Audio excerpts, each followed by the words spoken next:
Osiris.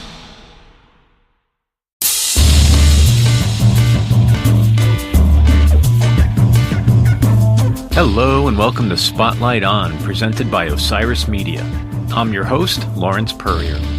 Today's episode is a live recording of a conversation I had in Santa Barbara at the FestForums conference earlier in the month of February. My guest was American musical treasure Jesse Colin Young.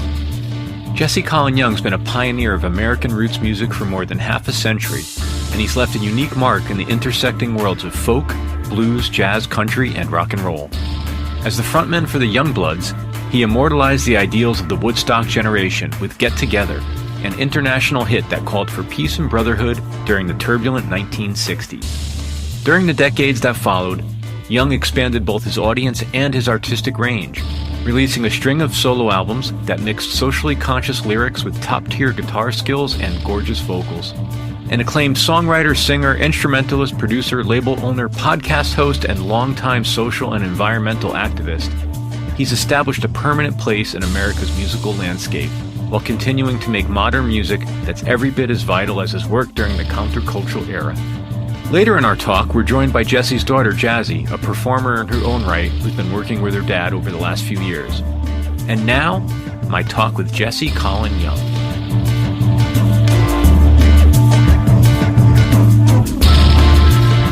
So we have a lot to explore in the next little while. We'll get to as much of it as we can. But for now, once again, join me in welcoming Jesse Colin Young.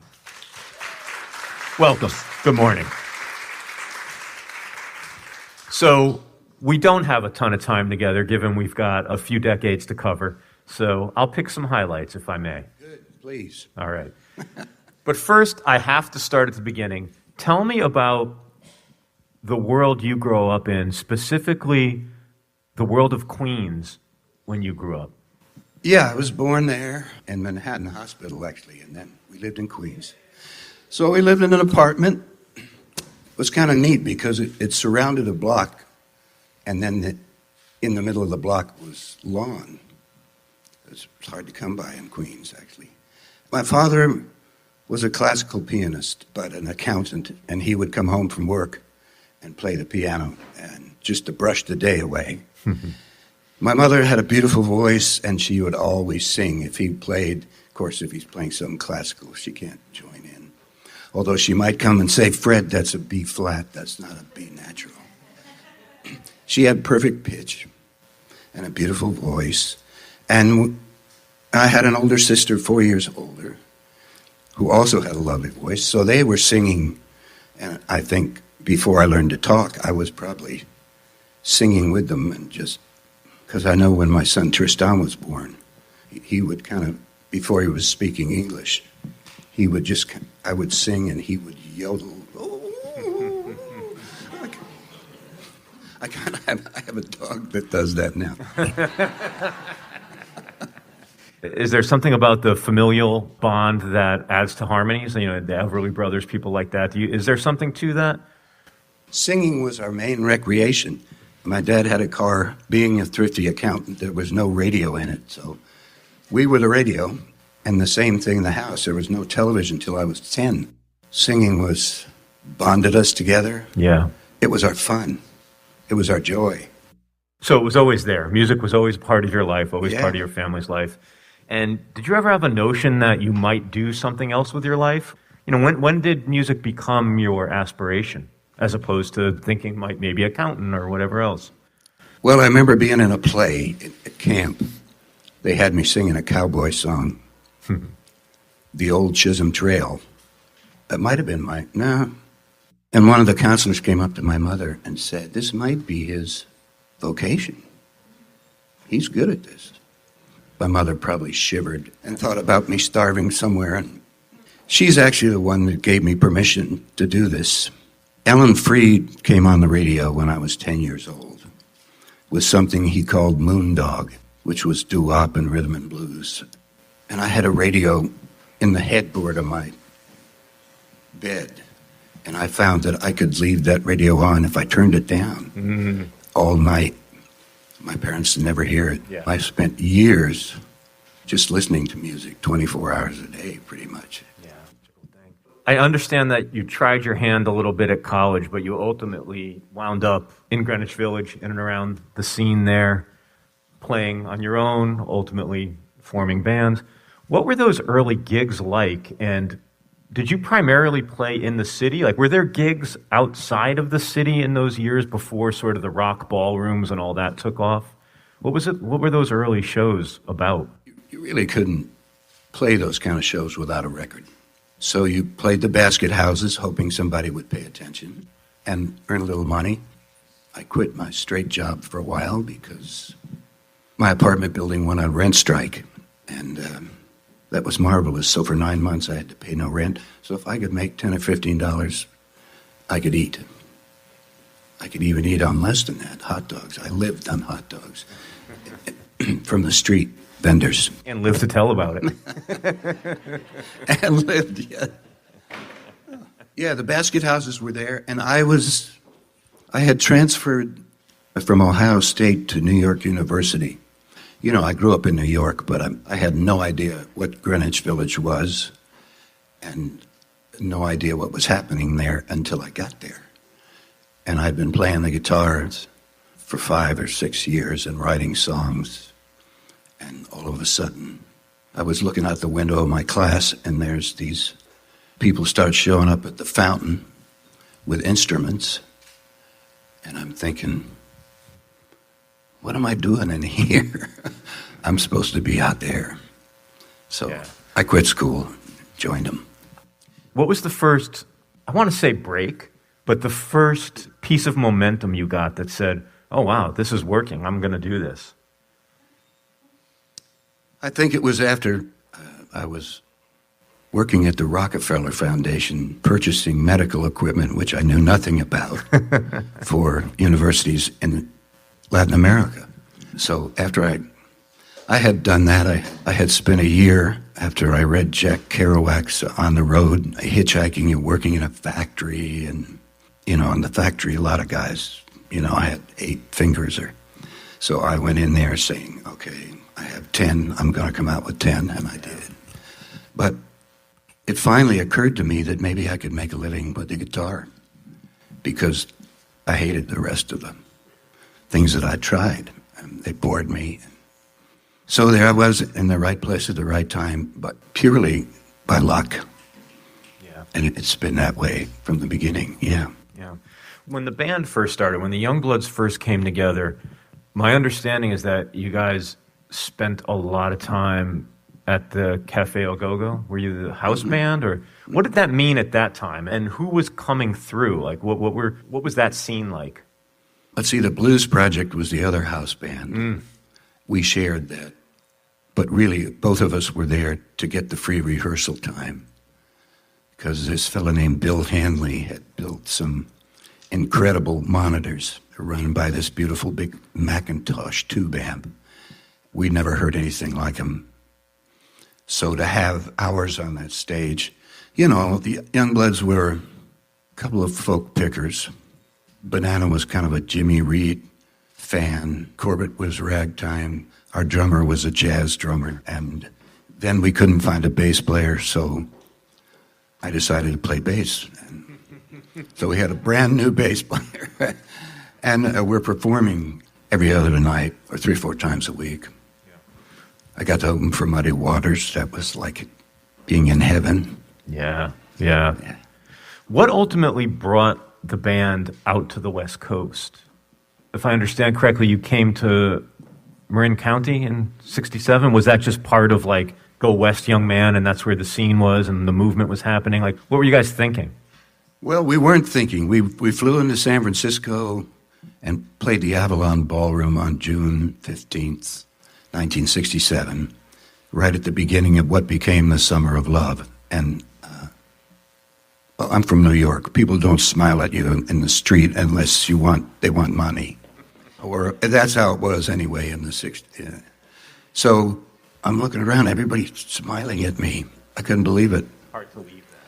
No, and the audience, Get Together was on the radio. It was released the first time in 1967 and was only a hit in San Francisco, maybe on the North Coast, Seattle. It was 2 years later, that right before Woodstock, that it became a national, international hit, but there we were. There were the people. They were obviously in the get-together place, and get-together was on the radio. And we played the first show, and we all kind of looked at each other and realized that we're in our hometown, our new hometown. And we went back to New York, packed our stuff, and moved to Marin. And I guess because we had all lived in cities, either in Boston, Cambridge, or New York, I mean, the lure of being able to live in the country, because we were a self-contained band, because eventually we had our own PA system, and we didn't need to live in the city, so we settled in West Marin. Yeah. It's beautiful. Yeah, I can imagine. As somebody who comes from, if I can say it this way, like a tradition of song, you know, songwriter, the music you talk about is so, even folk, so song-based. What did you think of the San Francisco bands and that sound? Like, did you like that at all, or was it not up your alley? How did you react to, like, the psychedelic scene? Everybody was different. Everybody sounded different. I remember David Lindley had a band whose name escapes me now. Kaleidoscope, thank you. I mean, they had an oud player and belly dancers, but also they had a song that I remember listening to it we played with them once. So everyone, Lee Michaels, one guy and a drummer, his drummer named Frosty, just killing it. And then Janice, and all the out-of-tune guitar players with Janice singing over the top of them.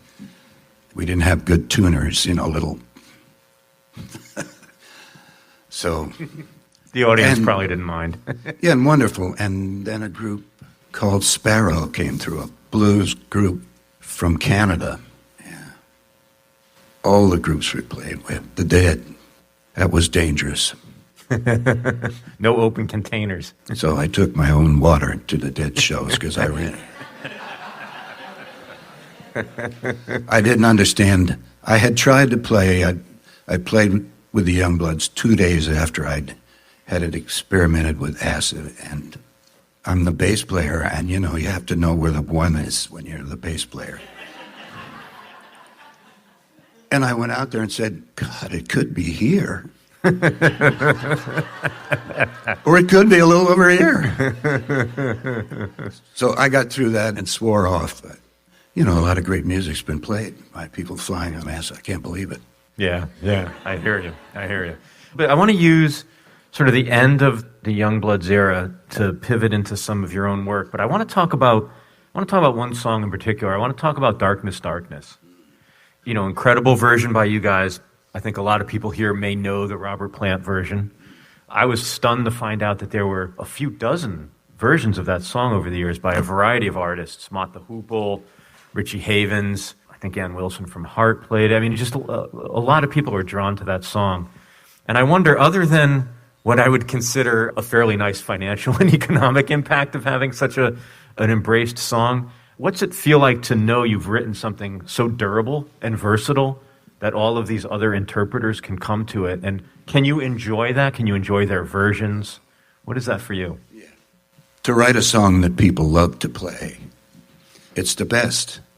I think what we all want is to be able to contribute something and give something to our world and make it a little shinier somewhere, or a little deeper, or be able to turn people's heads to look at something that needs to be looked at that we've been avoiding. What a pleasure to write a song like that. I mean, it's at the heart of what I think most singer-songwriters want. They want to share this. And when it goes beyond the audience to other musicians you respect and love, and to hear them, I know Robert Plant was very excited. He somehow got a hold of my phone number. I was living in Hawaii on a coffee farm after our house burned down in Marin in a forest fire, 95. He said, I'm recording Darkness, and I want you to hear it. So he sent me like 7 mixes in those days. They were doing a mix for every different kind of radio, and what a thrill that was. He was riding in a limo in London, and I'm on the veranda of my 6-acre coffee farm, and admired their stuff. That was a great, he was tickled to do it, and I was... Yeah, what a thrill. I was pleased to hear it. He wanted to know that I liked it. What did you tell him? Oh, yeah. But it had to come through the mail, you know.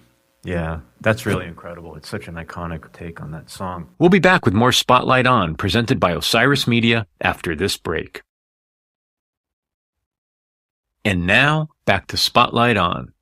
I was wondering if you could tell us a little bit about, you had such an incredible run as a solo artist there in the early mid-'70s, 4 or 5 records in a row.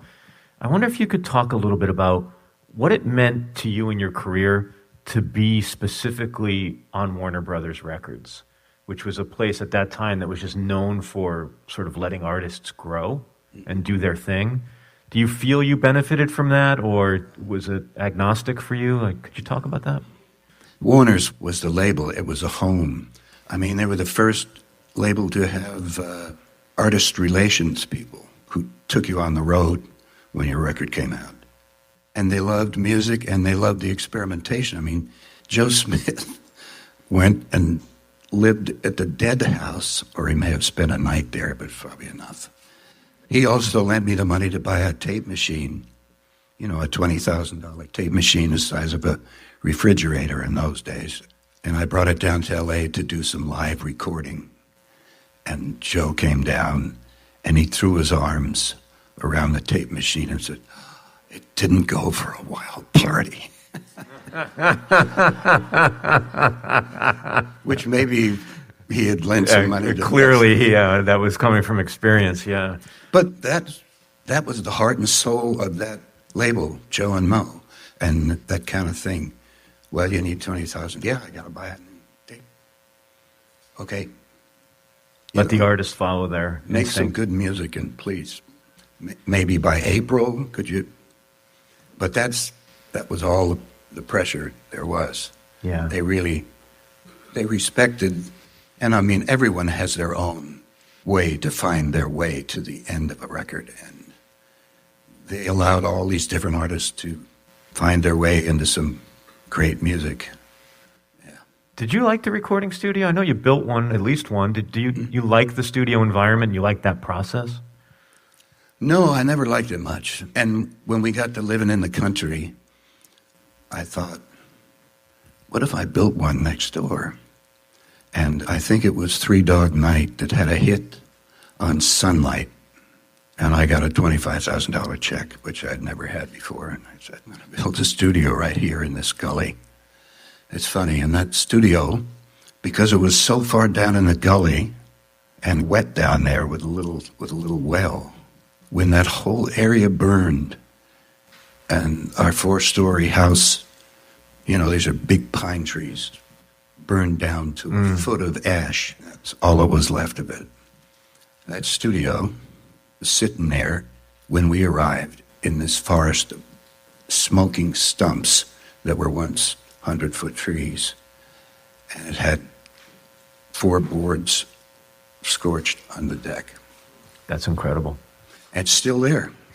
That's incredible. It's still there. My daughter Jazzy, who has started a couple of years ago her recording career, she actually cut some tracks up there with my godson, who I taught to be an engineer. Could we have Jazzy join us, maybe? Would that work for you? I think we're supposed to have an extra microphone up here. Let's, Brian. Good morning. How are you? Let's get you a microphone. We got one coming. Thanks. All right, so I didn't bring it up. Jesse did, so you have him to thank for this. Tell me about that. Tell me about, was music inevitable for you, or were you on a different life path? I would say it was probably inevitable, yeah. I mean, I grew up with him, playing music all the time, and my mom, who played violin and viola. So I originally learned classical piano and violin when I was a kid, and my dad gave me my first real-size Taylor guitar. That was actually my mom's originally, and it was one of the few things that survived the fire. And he taught me all the chords I know, as of now, on the guitar. And that's when I started writing songs with a guitar. But I use piano as well. But yeah, I think so. I mean, I went to college. I didn't drop out. But after college, I was like, it was the only thing that I had always done. Like, I've always written songs ever since I can remember. They bought me like this little songwriting book when I was in elementary school, and I still have it. I couldn't spell. I don't really know what I was saying, but I feel like the energy was there. Yeah. It was in my head. It was all very abstract and not spelled correctly, but the essence was there. Yeah. How do you two work together now? Are you recording? Are you touring? Like in this post-COVID world, what's going on for the two of you? We did our first tour, or we started it this summer actually, after we recorded our first song together. Or, yeah, I guess that was our first song. In 2021, we did Cat Stevens' Trouble cover. And we did it cross-country. So he recorded in South Carolina, and I recorded in LA, and we put it together. And then, we went on tour this summer, and we're still on tour now, actually. We have a couple dates coming up. Nice. It's been so fun. We have a couple other songs that we put together that I do harmonies. We do a couple duets, and then it's really fun. Jesse, how recording cross country? Are you technically literate? Are you the guy in the studio? No, I surrendered. I taught myself analog recording. And I just started with 2 mics pulled out off the stage. I learned it like that. And some guys from the Dead said, get this book. You're going to build a studio. Get this book, this big fat book. There's 60 pages on acoustics. I read the book and, it said, okay, no parallel surfaces. You don't want a lot of hard stuff. So we built this funny looking little building. And I don't know how I got there. How did I get here?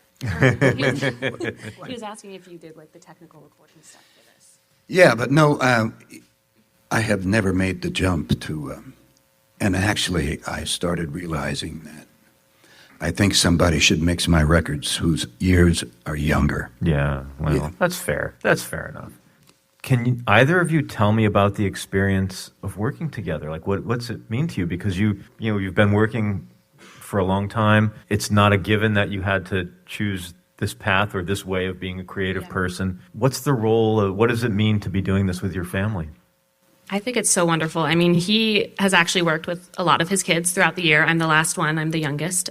But it's been, for me personally, this is the first tour that I've done.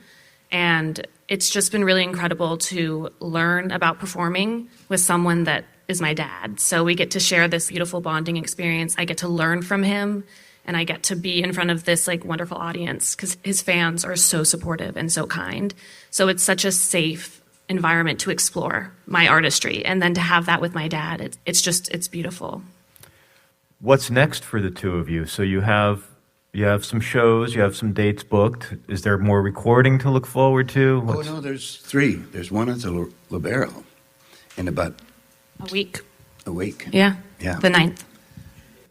And you hear that, right? 2 days.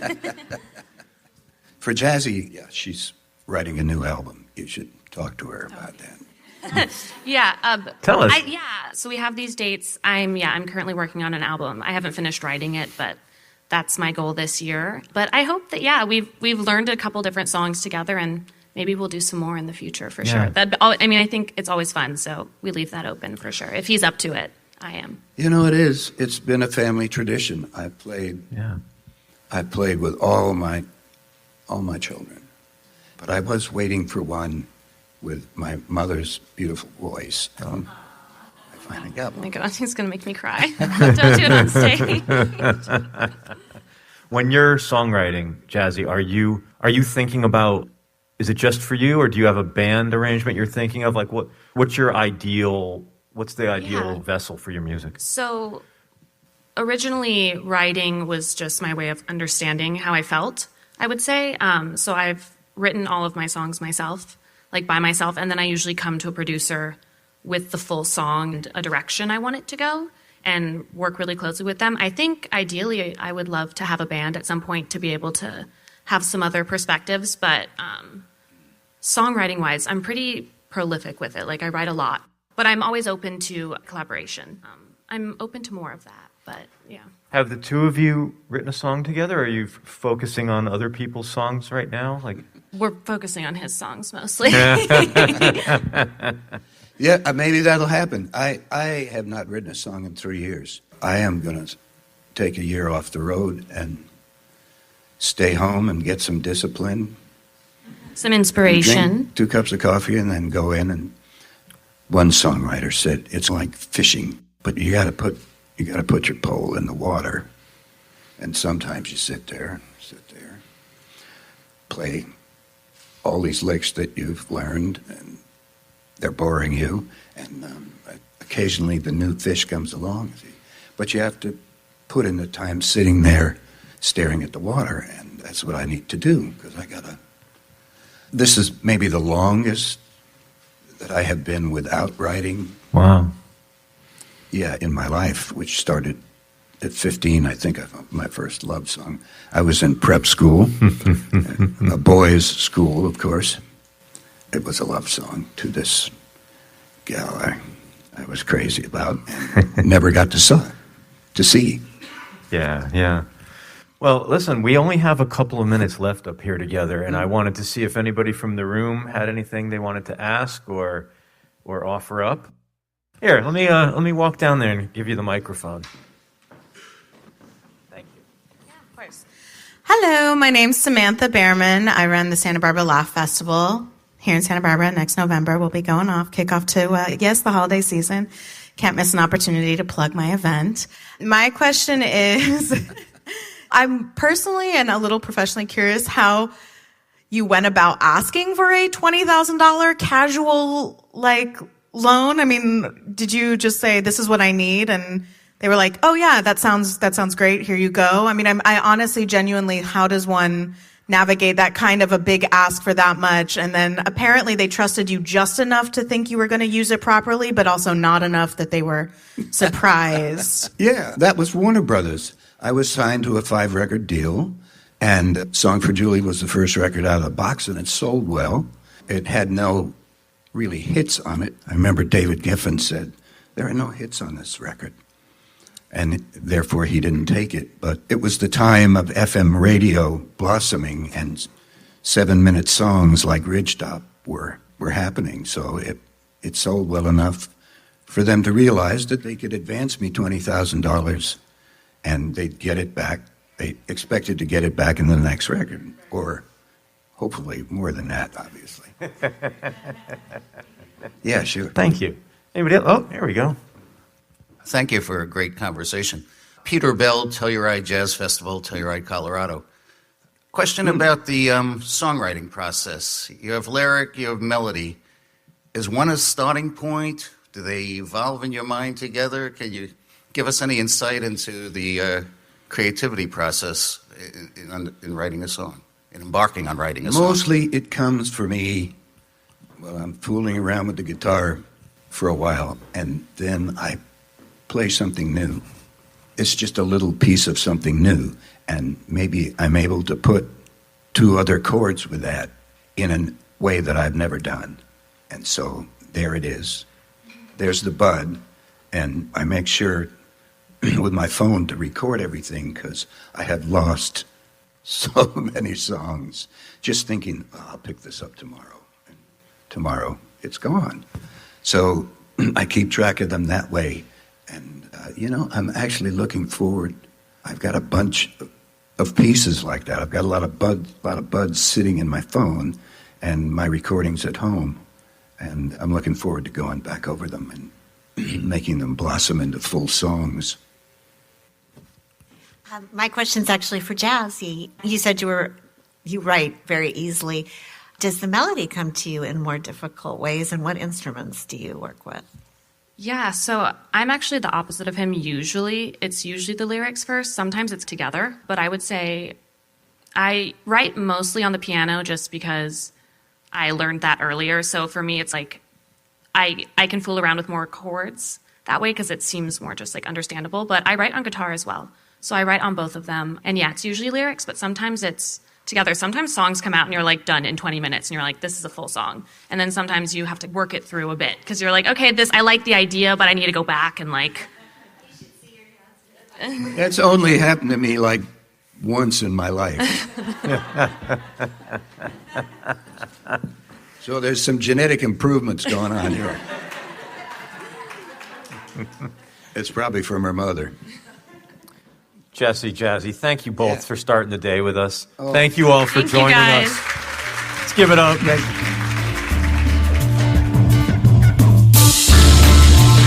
Thank you so much, Jesse Colin and Jazzy Young, and the team at FestForums. As always, thank you for listening to Spotlight On. were presented by Osiris Media. Executive producers are Lawrence Peryer, RJB, Brian Brinkman, and Matt Dwyer. Our producer is Michael Donaldson, and our theme music is by Q Burn's Abstract Message. Today's episode was recorded on location by Craig Snyder. If you like what you've heard, please share us with a friend and leave a review on your podcast platform of choice. You can visit us online at spotlightonpodcast.com or at spotlightonpod on Instagram and Twitter. Thanks for listening, be safe, and stay in touch.